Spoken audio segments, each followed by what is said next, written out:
Congress party senior లీడర్లు కూడా రేవంత్ రెడ్డి పైన కంప్లైంట్ చేసిరట. రేవంత్ రెడ్డి మమ్మల్ని పట్టించుకుంటలేడు, పార్టీ మారినటువంటి ఎమ్మెల్యేలను బాగా ప్రోత్సహిస్తున్నాడు, ఎంటర్టైన్ చేస్తున్నాడు.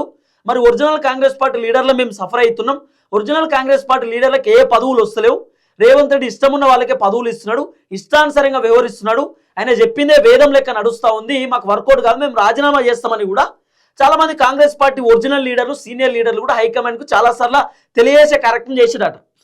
ఇక హైకమాండ్ కూడా బాగా కంప్లైంట్స్ వినుడుతోటే రేవంత్ రెడ్డిని పిలిపించుకునేటటువంటి కార్యక్రమం చేశారు.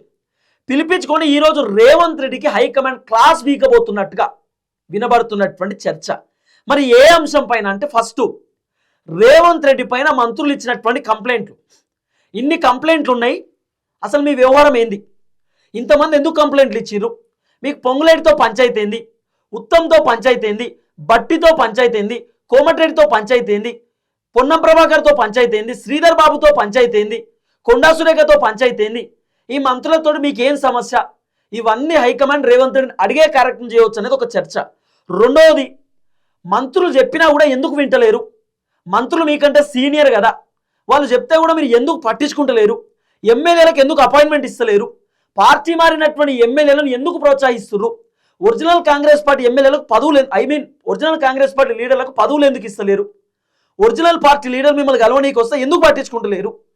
అసలు కాంగ్రెస్ ప్రభుత్వం ఇప్పటిదాకా ఈ 2 సంవత్సరాలలో ఏం చేసింది? ఈ 2.5 సంవత్సరాలలో ఎన్ని అప్పులు చేసిరు? మీ 2.5 సంవత్సరాలలో ఏమేం పథకాలు ఇచ్చిరు? మరి ఇన్ని పథకాలు ఇస్తే, ఇంత అద్భుతాలు చేస్తే ప్రభుత్వం పైన ఎందుకు వ్యతిరేకత ఉంది? ఇంత వ్యతిరేకత రావడానికి గల కారణం ఏంది? అన్ని అంశాల పైన హైకమాండ్ రేవంత్ రెడ్డితో మాట్లాడే కార్యక్రమం చేస్తూ ఉంది అనేది కొంత వినబడుతున్నటువంటి చర్చ.